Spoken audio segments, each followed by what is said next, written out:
the number of, if you can, please post the number of people watching from your location in the chat, just for the accuracy of our stats.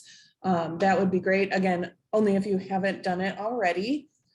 And I think that covers all of our housekeeping business. So again, thank you all so much for coming. My name is Kitty. I'm the librarian at Buckeye. I myself am not a strict vegan, but I do have experience with it. I was a vegetarian and vegan through part of high school and almost all of college, and I still incorporate it into my daily life and my family. I do try to make vegan meals maybe once a week or so, but I ate in a vegan co-op for 4 years in college and got a lot of inspiration and knowledge from that. And because it's such a hot topic, I wanted to share that with you all. Again, not being an expert, I wanted to come from a place of being not intimidating, because I think the word vegan can sound really intimidating. And that's why this was a vegan cooking basics program. So if you don't know where to get started or expect expensive substitutes and things like that, I'm just here to show you that it's not really all that scary, that it is totally doable, if not following a strict vegan diet, but to at least incorporate some vegan cooking into your meals, maybe weekly or however often you feel like doing that. So to get started, we're just going to talk about a few things regarding vegan diets, and then I'm going to demo a few options that have relatively easy to find ingredients, non-scary ingredients that you can use to start on your vegan journey. So there are many reasons someone might choose to have a vegan meal, have a meatless Monday regularly, or even just start following a strict vegan diet. And one of those reasons might be for health benefits. You might be more likely to eat more plant-based foods on a vegan diet, which can provide a wealth of nutrients to your body. You can experience new foods, new flavors, new textures, and that can just benefit your overall health. It can also help certain health conditions. If you're eating more plants, it might help lower cholesterols, help decrease body fats, lower blood sugars, just to name a few. So plant-based options can be very beneficial to your health. Again, this is not to say anything against people who are eating meat and animal products. There is health benefits to those as well, but sometimes you're not exploring as much as you would if you're trying a new diet. It's just kind of a journey you go on when you try these new things. You're learning more about food, you're learning more about nutrients and how they interact with your body.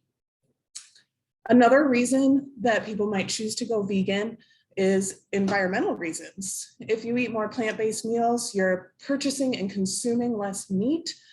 Things like factory farming are notorious for not being great for the environment. Between deforestation of land for deforestation for land use, chemicals used in animal foods and in animals, methane gases from cows, excessive water usage, and more. Those things can all be very detrimental to the land. Now, don't get me wrong, large-scale agriculture can also have its environmental issues. So just a little PSA for buying local fresh produce benefits your local farmers, your local communities, local soil health, and provides you with more nutritious and heirloom produce, which is exponentially beneficial for your health and that of your family and community. Another reason might be just moral reasons. You don't want to participate in the large-scale killing of animals or using animals for their animal products. And those often coincide with the same reasons of environmental. Factory farming is not always beneficial to the health of the animals, and therefore can cause you to maybe not eat as nutritious foods as you otherwise would. And lastly, a vegan diet can be pretty easy on the budget. Of course, there are processed meat substitutes and vegan alternatives, specialty ingredients that can get pricey. But if you follow something that's very plant-based, a lot of times it's going to be light on the wallet, especially if you take into consideration that something like this container of chia seeds is going to last you at least a month, if not more. And you're replacing maybe your weekly meat purchases with something like that. You're just going to see a little bit of benefit on your wallet that way too. So whatever your reasoning, never hurts to try something new, never hurts to learn a little bit more about your food and where it comes from. So I'm glad you've joined us today to learn a little bit more. So to get into, no pun intended, but the meat of things, one main question that vegans and even vegetarians get a lot is, where do you get your protein? Which there are so many ways to get protein from a vegan diet. It's almost like a non-issue because so many of these options for protein are going to just be naturally included in a vegan meal that you won't even be thinking about it once you get used to cooking this way. There are some other nutrients that you might want to pay attention to, and I'll talk about those in a little bit, but just to give you some options for proteins when you're following a vegan diet, beans and lentils are the main way I usually include protein in a vegan meal. They not only have a huge source of protein, but they also provide good carbs, fiber, iron, folate, and more. They can benefit cholesterol levels, blood sugar levels, and maintaining healthy body fats. So beans are a great substitute for meat in so many different meals. And they're good too. And they're easy to get. You can buy them dried. You can also buy them canned. They're relatively inexpensive. That would be the main source of protein that I would encourage you to pursue. There's also nuts, which are a great source of protein. You can eat them raw and snack on them, or as I'll show you in 2 different of my demos here, you can include them in a lot of your vegan cooking as well. Usually the raw unblanched versions of nuts and natural nut butters are going to provide you more nutrients and avoid added oils, sugars, and fats, stuff like that. So of course, the less processed something is, more likely you are going to get more benefits from it. There's also many vegetables that contain protein that we don't think about too much. These ones, and the ones with the most protein, are broccoli, spinach, asparagus, artichokes, potatoes and sweet potatoes, and Brussels sprouts. These also, of course, have many other nutrients that are beneficial. So I would definitely encourage you to include those in your vegan meals as well. Another thing that you might have heard of before is something called seitan. And this is actually a textured wheat gluten. It's a little bit more of a specialty ingredient, but I just wanted to mention it because you might have heard of it or seen it at a store. And it has a texture that I think is a really great substitute for meat. It can be fried, sauteed, grilled, and substituted directly for meat.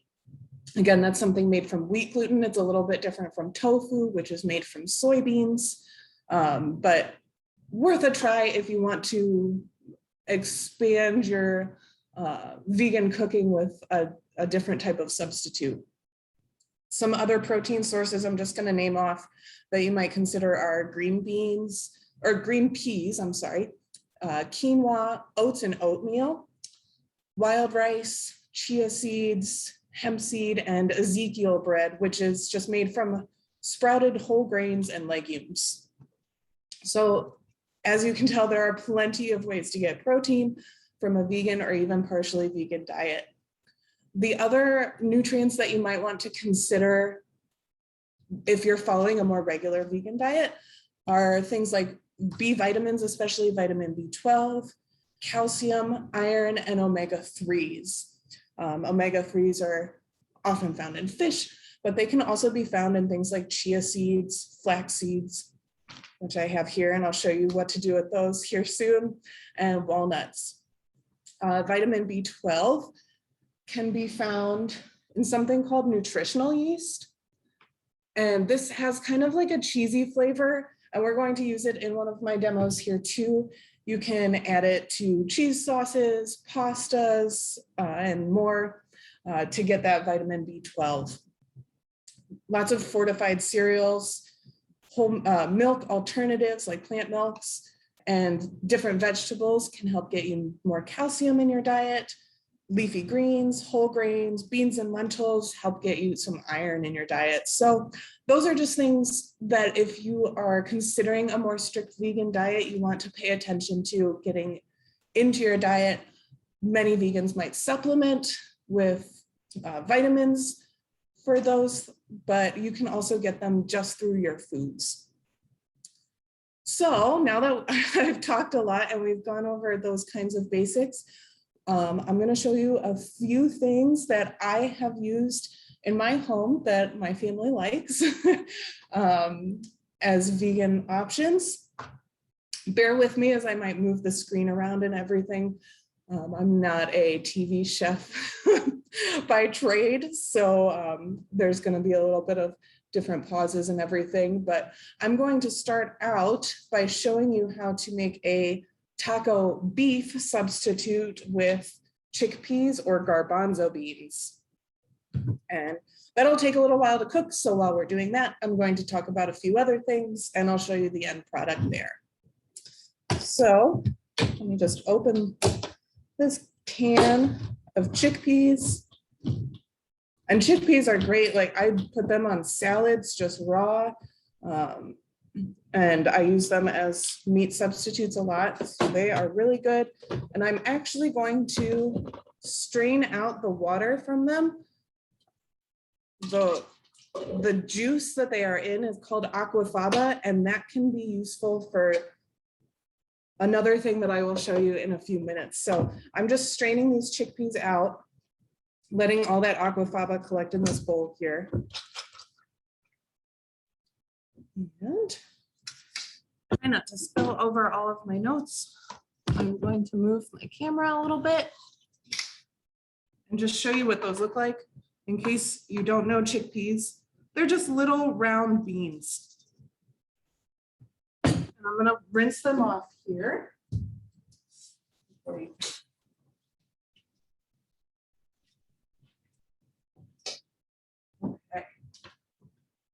And I have a food processor for this one because we're going to make little crumbles, so it's a little bit more like beef. Get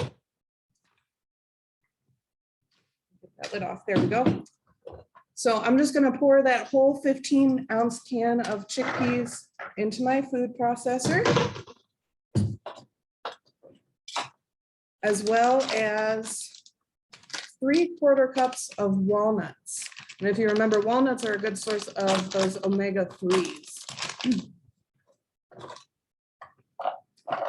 And this might seem like a weird combination. There are some things in vegan cooking that seem weird, but the importance of vegan cooking, I've found, lies a lot in the spices that you use. So I think spices are such a great way to make vegan food accessible and make people really interested in it, because there's so much you can learn about the different flavors through experimenting with these items. So I'm going to make my own taco seasoning here. I've pre-measured some of these spices, but I'm going to tell you what they are. And again, I'm going to send a follow-up with some of these recipes. So if you just want to watch for now and then watch for that email later with all of the specifics, that would be just fine. This is 1 teaspoon of onion powder, a teaspoon of paprika,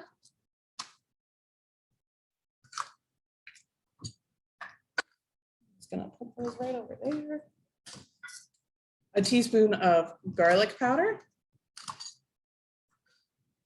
a tablespoon of chili powder, 1 teaspoon of oregano,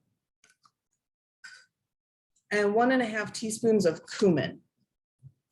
And I'm just going to mix that up real quick The benefit to making your own taco seasoning, well, you could go out and just buy a packet of taco seasoning, which would be just fine.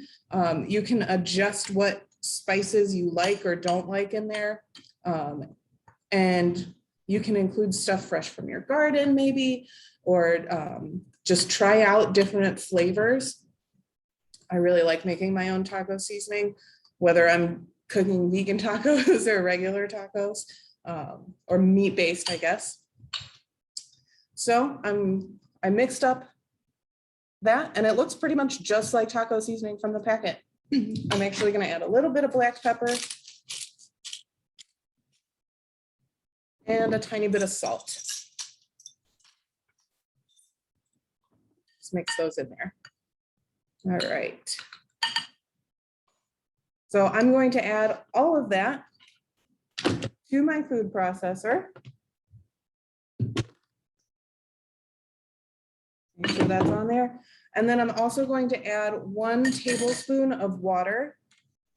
And then I'm going to go ahead and chop this up. I'm not sure how loud this is going to end up being on your end, so just be forewarned that I am going to press the on button for this food processor here. And move up a little bit. Like I said, 1 tablespoon of water.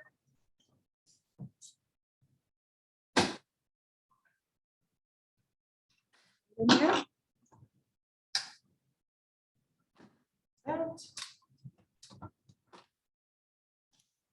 Okay, and here comes the potentially loud part.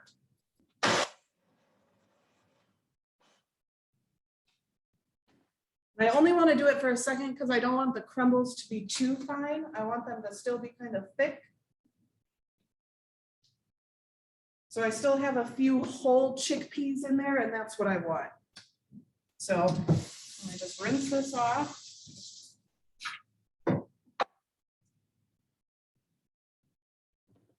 Now I'm going to just oil my pan a little bit here so nothing sticks.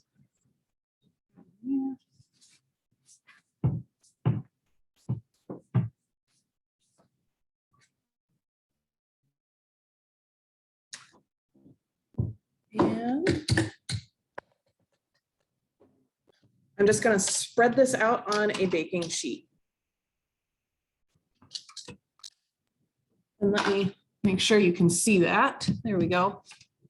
So crumbly, and it smells really good. Again, I still have a few whole chickpeas on there. It's not too fine. None of the walnuts are still whole, which is good. They're chopped up just enough too. All right. And I'm just going to spread that out a little bit on here. And I have a toaster oven over here set to 375. I'm going to put it in for 10 minutes, stir it, and then put it in for about another 10 minutes. So as long as that's still on, place that in there.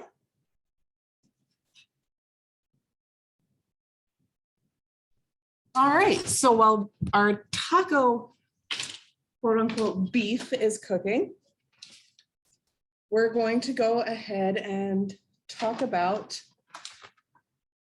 some of this Aquafaba, which is used for egg substitutes. Which might be really weird to think about. The first time I used it, I thought it was very strange that bean juice would be used for an egg substitute, but it works. And that it has emulsifying, binding, thickening, and even rising properties. So it's a great egg substitute, except in those dishes where you want standalone eggs like quiches and frittatas, scrambled eggs, stuff like that. So you can use the Aquafaba. I don't want to spill it, but it's a pretty clear liquid. It's got a little bit of a yellowish tinge to it from the beans. But you can use it plain just like this. 3 tablespoons of this will equal about 1 large egg. And you could use 2 tablespoons of it for 1 large egg white. And to make the egg white for things like meringues or anything you want to add some air to, you're going to whip this with an electric mixer. So just like this.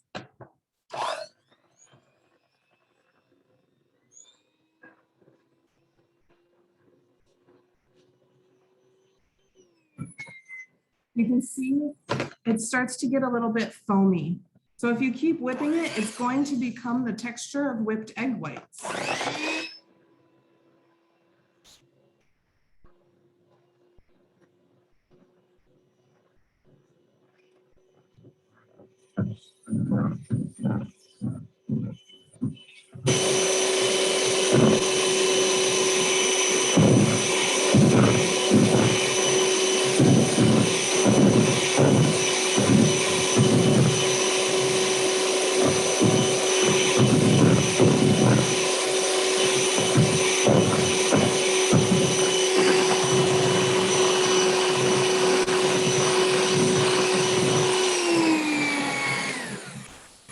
All right, so the longer you whip it, the more closely it's going to come to stiff peaks, just like an egg white would.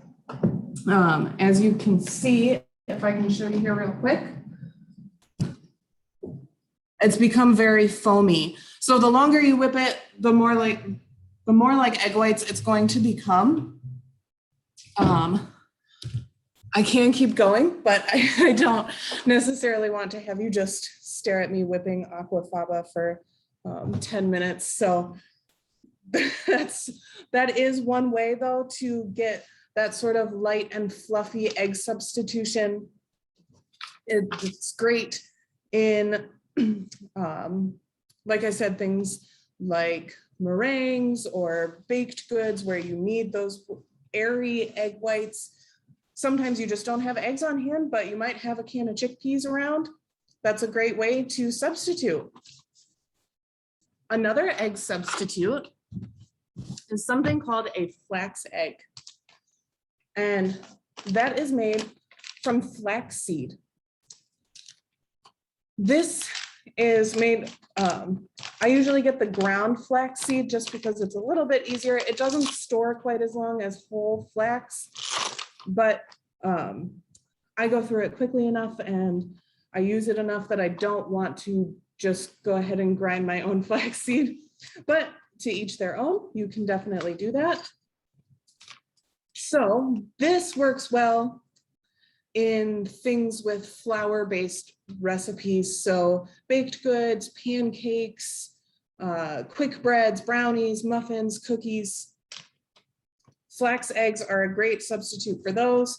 They have some binding properties for those things, but they don't have the lift, or again, they can't stand alone as eggs and things like quiches and frittatas. But to make a flax egg is really easy. You use a tablespoon of flaxseed or flax meal when it's ground, and 2.5 tablespoons of water. So I'll grab that now.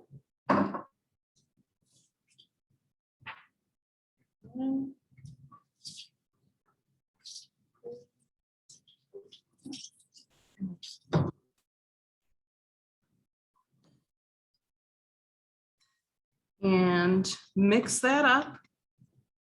It doesn't look like much as it is. And again, just do it like that. But you let it sit for 5 to 10 minutes to thicken. And that 1 tablespoon flax meal to 2.5 tablespoons of water is going to yield about 1 egg in an original recipe. So I'm going to let that sit and I'll show you what it looks like in a few minutes. Just got some Aquafaba on my table here, so I'm trying to clean that up. All right. I'm just gonna check on these taco crumbles real quick. They're still going there. Not quite browning yet, so we're gonna let them cook a little bit longer.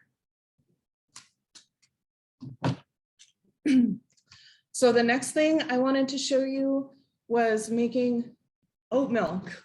There are so many dairy substitutes out there.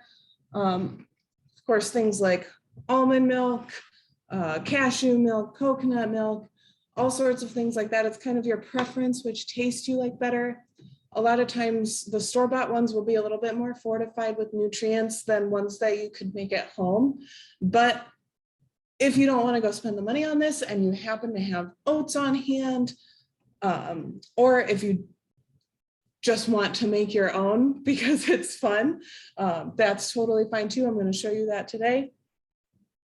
I always recommend getting the unsweetened kind of plant milks because it's just so much less added sugars. When you get like the original kind or anything, you just want to check how much sugar is actually added to that. The unsweetened kind, you can sweeten that yourself with things like maple syrup or vanilla. But the unsweetened kind is overall better for your health just because you're not getting all of those added sugars. So to make oat milk, if I didn't have that almond milk on hand, I'm going to need oats and water at the very basic level. I do have some vanilla and maple syrup here to make it a little bit sweeter. Now, I would recommend using just real maple syrup and not the stuff at the store that is syrup for pancakes and is really delicious, but is not from the tree maple syrup. So what I'm going to do is grab my blender, and I want to use 1 cup of rolled oats. You could also use steel cut oats to 3 cups of water. I'm gonna rinse this out real quick. And again, if questions pop up while I'm doing anything, please feel free to get to them in the chat, and I will try to answer them to the best of my ability at the end. So again, 1 cup of rolled oats.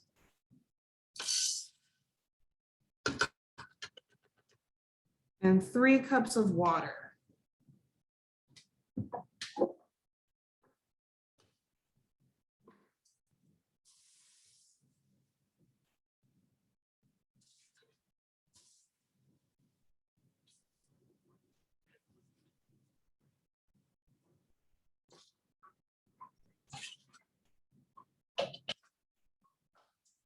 All right. Then I'm just also going to add a splash of vanilla. And a touch of maple syrup. Oh, it's kind of a lot, but we'll have some sweet oat milk, that's okay. And I also add just a little bit of salt. And then I'm going to blend that up.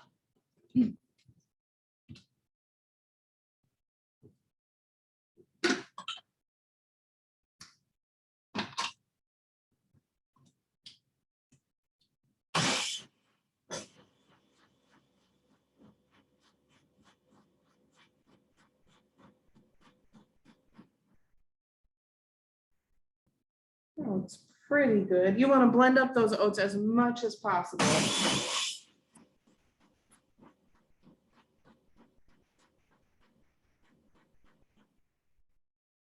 There we go. All right. And then because you still have oat product in there. Oh, we're going to pause on the oat milk really quick because I want to stir the taco crumbles before they burn in there. Here, I'll angle the camera so you can see what those look like.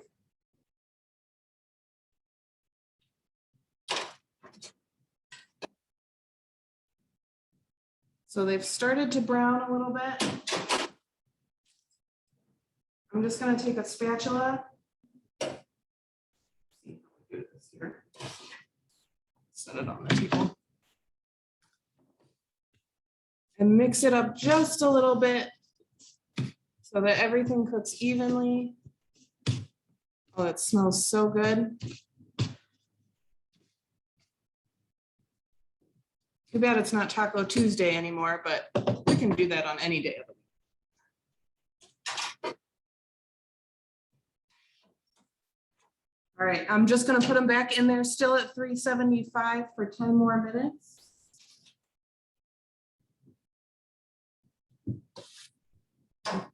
And then get back to my oat milk. So what I also have for this is some cheesecloth to strain that those oat grits out of here. So I'll do that at the table.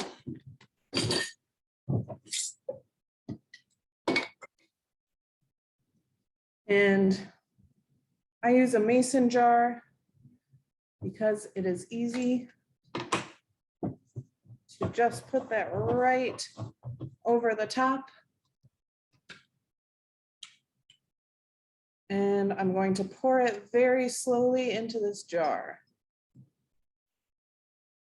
We're spilling just a tiny bit. And I might put the cheesecloth instead of on here over top of my blender, just because I think there's enough oat grits that it'll overflow on top of my mason jar.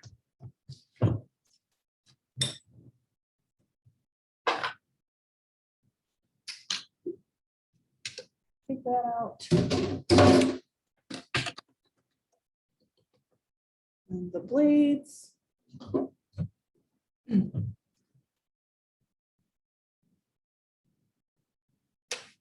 Okay, and I'm just going to hold that cheesecloth very tightly while I pour into the jar.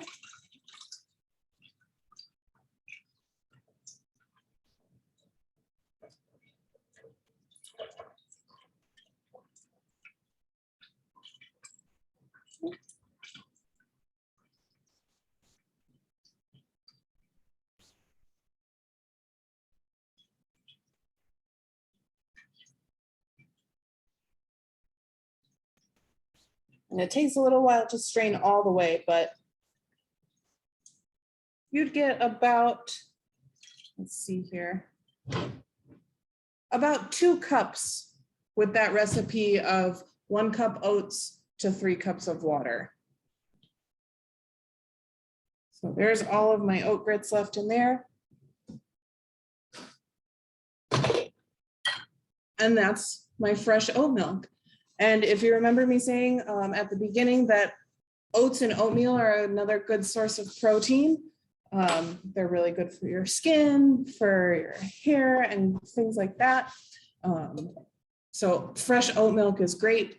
Again, it's not as fortified with other nutrients necessarily as store-bought plant milks, but in a pinch, you can make it an alternative milk. It is really delicious once it's chilled. And then you can go about using it however you would normally use your milk. Again, some plant milks lend themselves better to different flavors. I like oat milk in things like chia pudding, just to drink in even my oatmeals or smoothies. It's a great option for those.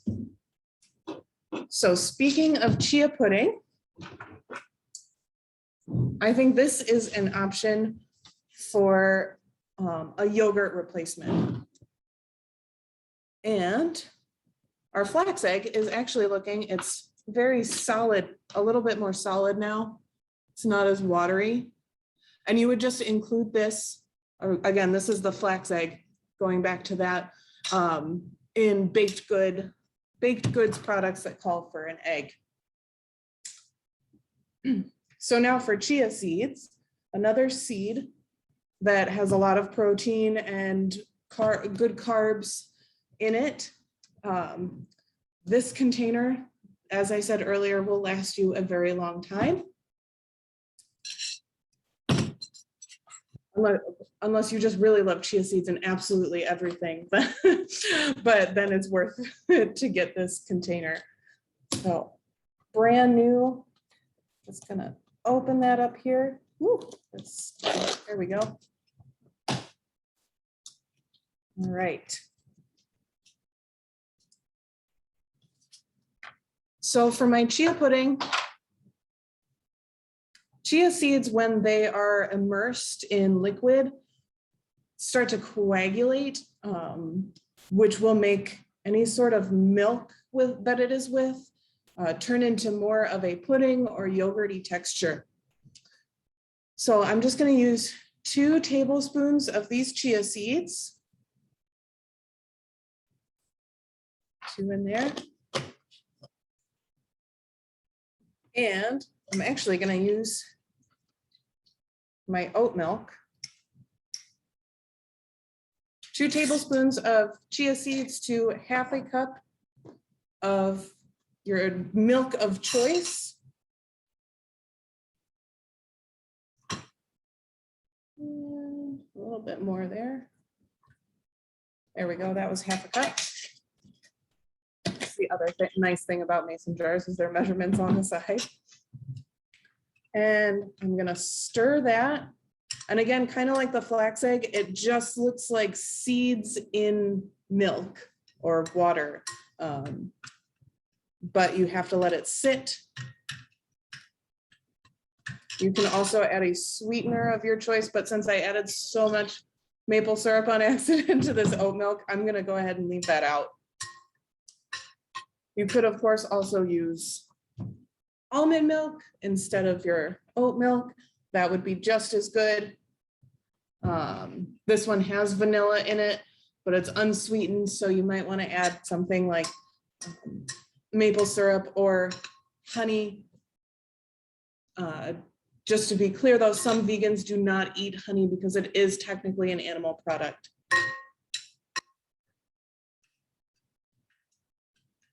I'm just going to stir that up and I will let that sit and turn into the nice texture that we want it.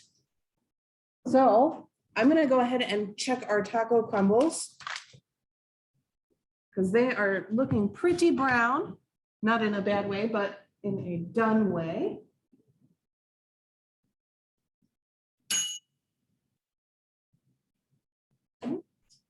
Spatula out there.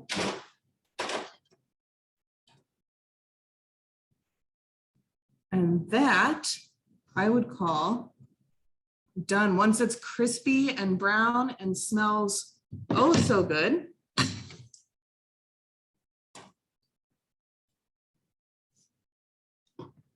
I'm just going to stir it up a little bit and I would leave it to sit.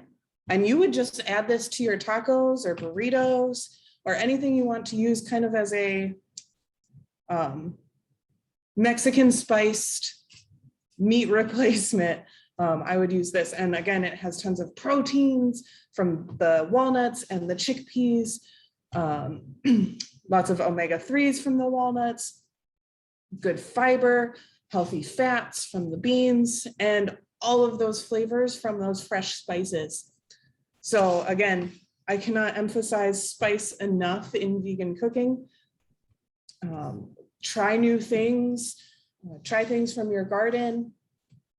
I think that brings a whole new level to vegan cooking that makes it a little bit more accessible because you might think some of the things that you cook with in a vegan diet are a little bit more bland. So spices, I think, are essential. And it's always just fun to experiment with new spices and spice combinations. So we have that here. I can't wait till that cools down. I'm going to try a piece. And one of the last things I'm going to show you while that chia pudding sits is an alternative for cheese. And I know a lot of people, including myself, wonder how you could live without cheese. It is not easy. Coming from someone who did eat and cook in a vegan co-op for so long, it's not necessarily easy, but once you find the right blend of things that you like for a plant-based cheese sauce, you do start to appreciate it. It's different. You appreciate it for what it is. I don't think anything could necessarily replace cheese, but it comes pretty close. And again, it might be a little bit more beneficial to your health to substitute a plant-based cheese for a dairy cheese. There are, of course, pre-made vegan cheeses that you can buy at the store, but I am trying to show you ways to make them that are just not processed foods necessarily, or things that are just you likely have on hand. So, cheese sauce. This is another one where nuts come into play. And for this one, we're going to use cashews. So I have these cashew halves and pieces here. I soaked them overnight so that they became a little bit less hard so that they could blend up well in my blender today. So usually when you're making a cashew cheese sauce, you want to soak the cashews for at least 2 hours. Overnight is a little bit better, but whatever you have the time for. And I have to clean out one of my blenders here, so give me just one moment while I do that.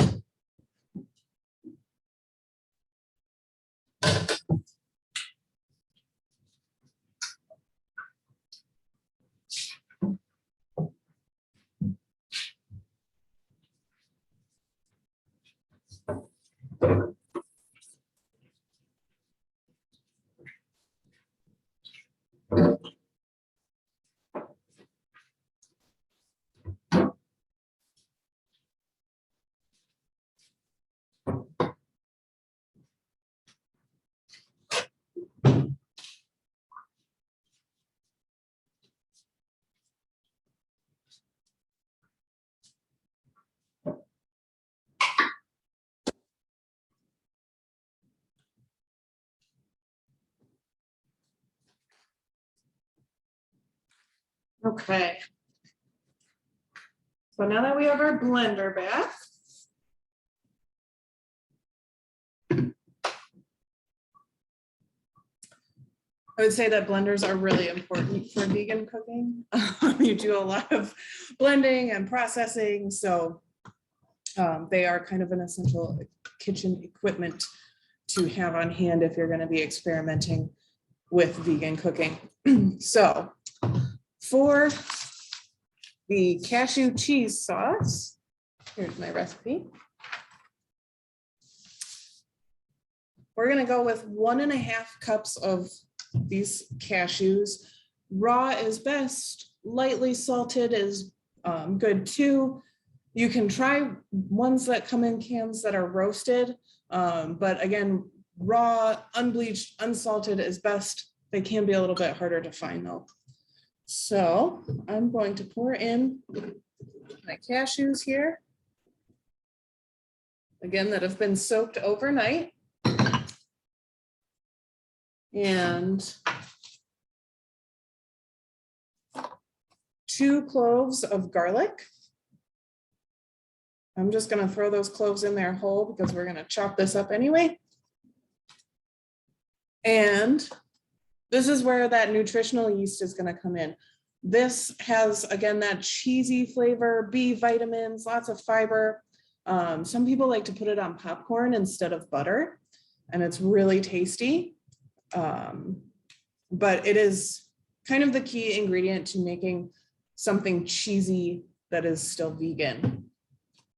So I have a 1/4 cup of those nutritional yeast flakes in here that I'm going to dump in.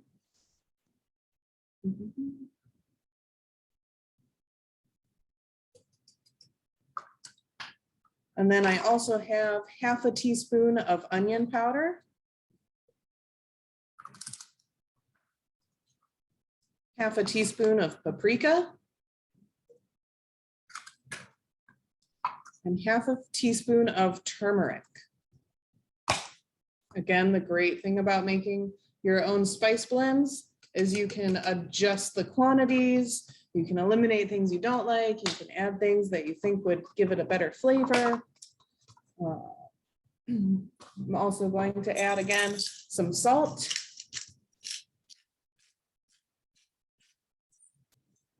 And some pepper.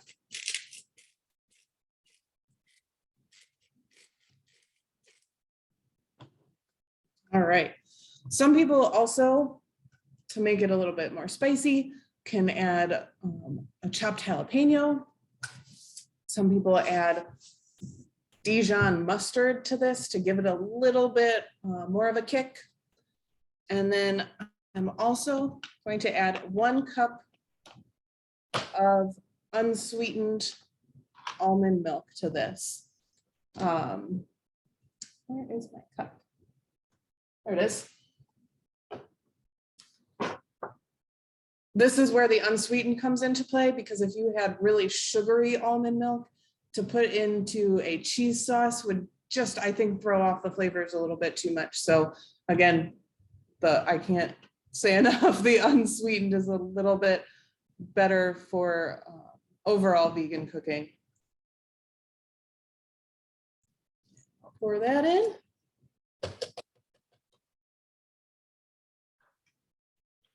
Set that aside. And we'll just blend that right up. And those are all ingredients, a well-stocked spice cabinet. Some nuts might be the only thing you would have to really go to the store for. And the nutritional yeast flakes, which are easier to find than they sound if you haven't tried them before.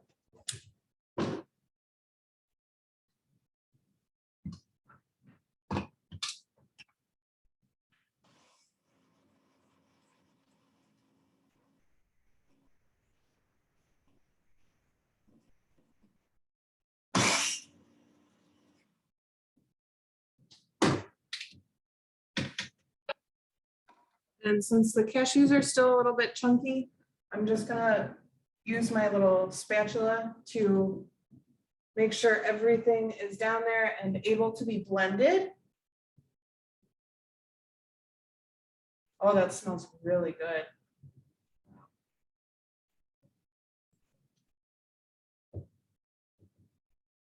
You want to try and make it as smooth as possible to really emulate the cheesy flavor of this and cheesy texture.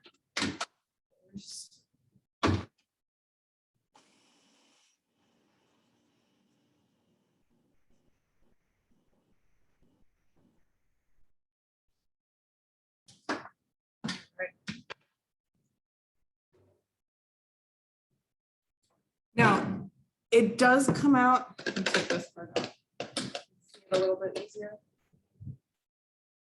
It does come out a bit thick, if you can see that there. So if you'd want it thinner, you would just add more of your almond milk or other plant milk. And so the texture is something that you might have to get used to, but this is something you could easily throw on noodles to make mac and cheese. In the vegan co-op, I cooked in, we called it mac and nif for the nutritional yeast flakes that we put in there instead of the cheese. And that smells really good. So I'm even just gonna try a tiny little bite just to make sure the spice ratios I wanted are in there. And that's perfect. I would definitely eat that on pasta. And actually, Dijon mustard might even give it a little bit more of a kick that I would like to it. Just didn't have that with me today. So I highly recommend you try the cheese sauce. It is one of the more maybe unusual vegan things that is not quite a direct substitute, but will work. It just takes time to get used to it and finding that right combination of spices. Again, I'm going to send you these recipes with what I have found works as far as the amounts of spices, but feel free to experiment, of course, with those. And to go back to our chia pudding, it looks like it is done. So if you can tell now, whoop, don't spill it out, but it is a lot thicker. You can see there, again, I'm sorry for any camera angles that are weird. I am no Rachel Ray, but I appreciate you watching. It is a lot thicker because those chia seeds have coagulated in the oat milk. This is something that I would add fruit to and have a nice breakfast out of it. I want to try that oat milk, so. Oh, that is very good. It is not too sweet. I did not add too much maple syrup, so that's really good. And it's just very thick, almost has like a Greek yogurt consistency to it, but you can still kind of taste those seeds. And again, those seeds are full of proteins and fibers that are really good for you. And one last thing to try. I'm sorry, this is a virtual program and you just get to see me eat it all, but hopefully you'll experiment on your own as well. I'm gonna try some of this taco meat here. And that is perfect. It's a little bit maybe softer than ground beef would be, but again, spiced right, it just, you would throw it in a taco and I wouldn't even know the difference, honestly. That's really good. You could sprinkle it over nachos, anything like that. So those are the main kind of recipes I wanted to show you. There's of course a ton more things out there, but we covered a way to use beans as a meat substitute. Again, a lot of times I would use black beans in maybe some Mexican flavored stuff. I use chickpeas a lot to kind of replace chicken. But so that's a way to use beans and nuts. We use the walnuts in there to replace some meat. We talked about egg substitutes with the flax eggs and the Aquafaba. So you get 2 uses out of 1 can of chickpeas. You can always, if you need your Aquafaba, you can use that right away and put the chickpeas in the fridge for a couple of days if you're not going to use them right away, or vice versa. You can use the Aquafaba as it is right out of the can, or you can whip it if you need something light and airy. The flax egg you can use in baked goods that are flour-based recipes, and they work out fairly well. Flax doesn't really have a taste, so you're not really gonna notice that unless egg is a huge part of your dish, in which case you might wanna try a different vegan substitute for that. Again, Aquafaba might work. It does not taste as beany as you might think. And we have the chia pudding, how to make your own plant milk. You could do the same thing with soaking cashews, with soaking almonds, and just blending those up with any sweeteners or vanilla that you wanted. And the cheese sauce, which I just think is such a fun way to experiment with vegan cooking. So I'm gonna go ahead and open it up to questions. I have seen a few things pop up on the chat. If my moderator would like to read some of those questions off to me. Sure, yeah. Thank you. A couple of questions about the cashews to start with, Kitty. Yeah. First of all, how much water did you use when you soaked the cashews? Oh, good question. Well, this is the container I used. It was an 8-ounce container, and I just did enough so it was covered with about 1.5 inches of water so they had room to expand. So I didn't measure it, but I left it so they stayed at the bottom, they did not float. So I had it about 1.5 inches to 2 inches above the cashews and covered them and let them sit overnight. Perfect, thank you. Because the other question that I had about that was how many cups of cashews? And you said that container was 8 ounces, is that right?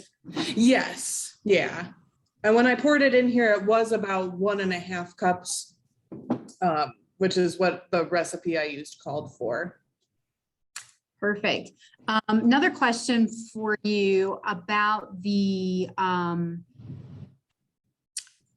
oat milk, I think. Could I use a less amount of regular sugar instead of the maple syrup to sweeten the unsweetened almond milk, actually? So taking the unsweetened almond milk from the store, but using But adding regular sugar. Mhm. I think that would work. I've never actually tried mixing that up. You might want to use something like, again, an electric mixer or a blender, just because I'm not sure how that sugar would dissolve, if it would kind of like settle at the bottom or if it would mix up with that. But it would be worth a shot, at least in like, you could try it in a cup even, rather than spending a whole lot of your almond milk to try and do that. But I'm not sure how well it dissolves in there, but that's a really good question. Good.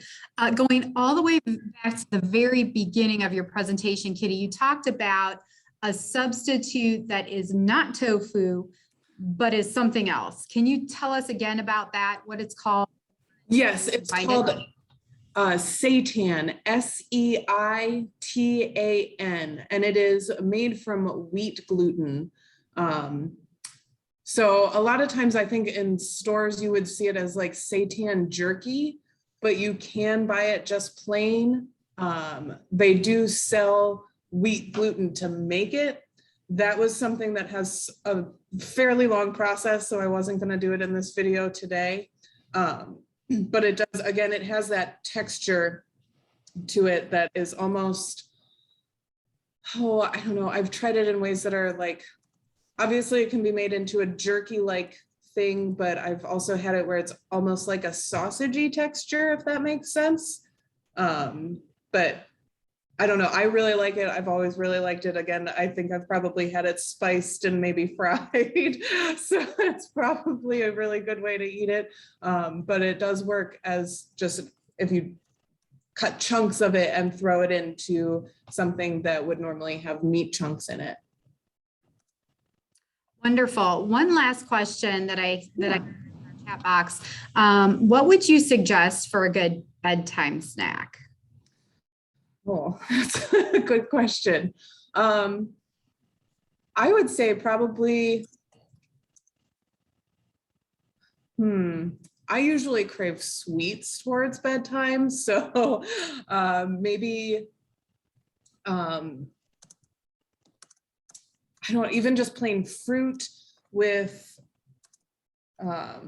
like that, again, that chia pudding, if you wanted to make that, or some oat milk. You could try adding a little bit of sugar to that and whipping it and putting it with fruit. Or again, nuts are an easy nighttime snack. I don't know, are those good, are those good ideas to the person that asked that question? Like I said, I usually crave sweets. The most vegan sweet that I can think of is dark chocolate, which is also good. And good for you in small amounts. So I hope that answered your question. A few ideas there. Wonderful. We also had a suggestion that we talk about resources that we have here at the library. And so is there a good way to follow up with this program if people wanted to learn more? Yeah, so with that follow-up email that I will send to all of you, I'll include a list of some of the books that we have and check if our databases might have something geared towards cooking that you could find, or even a few websites that I rely on to go for good recipes. There are a few bloggers out there that I think just have top-notch recipes for vegan ideas. So I'll include some of those. And you can always come to the library and ask for vegan cookbooks, and we're more than happy to help you find those. There are some that I think are more geared towards specialty ingredients that if you live like in a big city, you might be able to find easier.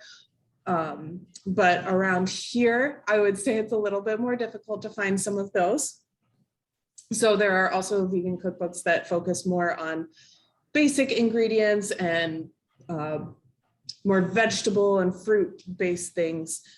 So we could always help you determine which one suits your needs a little bit better. But again, I will send out some resources there. And so just watch out for that email. All right. Wonderful. I don't see any additional questions. If anybody has any, type quickly. And as Kitty said, we have recorded this evening's program, so we'll do our best to get that up on our social media and share that information with you. And Kitty, you're just receiving lots and lots of thank you so much for your program this evening. It has been wonderful. Someone said it was the best virtual fun they've had in a long time. So Oh, wow. thank you so much That's for great. all the wonderful information and tips, and just what a wonderful job you've done this evening. So thank you so much for sharing all of your expertise and getting us all started and excited about trying some new stuff in our cooking tonight. Thank you. Thank you all for coming so much. I'm glad. And if you stop into the Buckeye Library, feel free to let me know how some of the recipes turned out if you get to try them. Wonderful. Thank you all for attending. Oh, wait, I'm going to nope, just another thank you. Kitty, you did a great job. Thank you so much for sharing. And as she said, stop by and see us sometime at the Buckeye Library and let us know how things are working out with your cooking. Have a great evening, everyone. Bye-bye. Good night. Thank you.